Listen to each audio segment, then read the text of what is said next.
आगे और महत्वपूर्ण खबरें हैं, लेकिन उससे पहले आपके जीवन से जुड़ी और जीवन में भोजन के महत्व पर शानदार एक डेटा रिपोर्ट आपके साथ शेयर करना चाहता हूं। खाना और पैखाना दुरुस्त हो तो आदमी इमोशनली तंदुरुस्त रहता है। दोनों में एक भी बिगड़े तो खुशियां काफुर हो जाती हैं। सब कुछ होते हुए भी जिंदगी मायूस हो जाती है, आदमी मनहूस हो जाता है। ऐसी बातें करने की एक वजह है, हम न्यूज वाले बिना कारण कोई कार्य कभी नहीं करते हैं।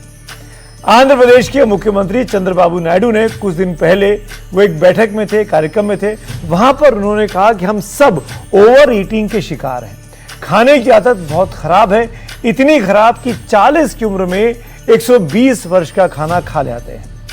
मतलब समझे आप, आदमी 120 वर्ष जिंदा रहे, स्वस्थ आदमी की तरह खाना खाए तो जितना खाना वो खाएगा उतना खाना हम 40 साल की उम्र में ही खा लेते हैं। यानी औसत आदमी अपने शरीर में 80 साल का एक्स्ट्रा खाना भरे हुए घूमता रहता है। पाव भर की जगह में 20 किलो का बाट रख दिया गया है।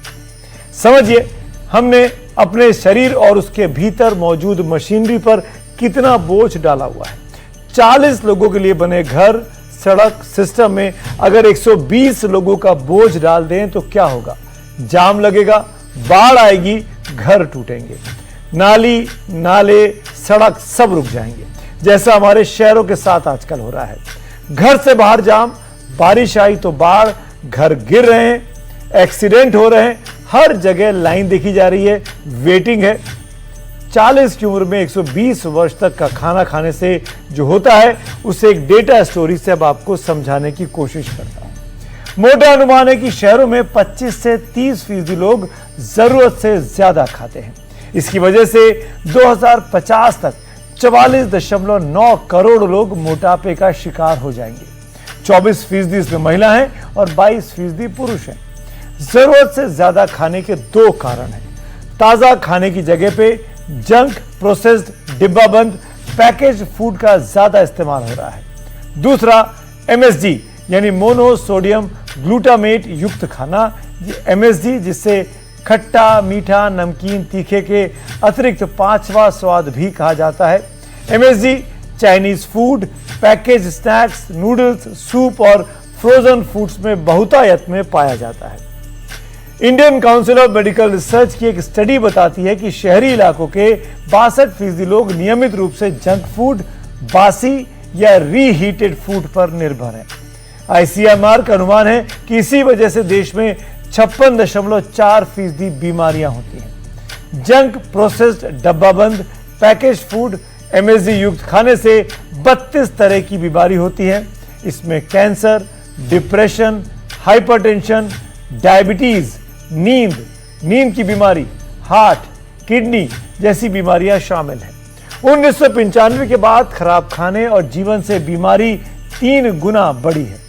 लेंसेट में छपी एक रिपोर्ट के मुताबिक भारत की आबादी में 2023 तक 11% डायबिटीज रोगी, 15% प्री डायबिटिक रोगी, 28% मोटापे और 35% हाइपरटेंशन से पीड़ित हैं। जी हाँ, देखा आपने, 11% डायबिटीज के रोगी हैं, 15% प्री डायबिटिक, 28% मोटापे और 35% हाइपरटेंशन से पीड़ित हैं। एक शोध के मुताबिक ताजा और संतुलित भोजन 30% बीमारी कम कर देता है।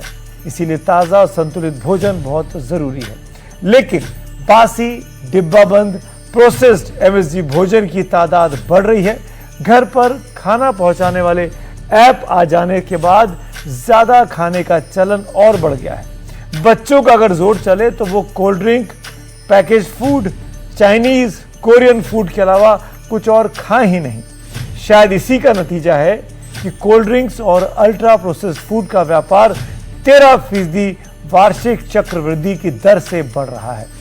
रिटेल सेल 2009 में 4000 करोड़ रुपए थी, जो कि 2019 में यानी 10 साल बाद 2,67,000 करोड़ रुपए हो गई।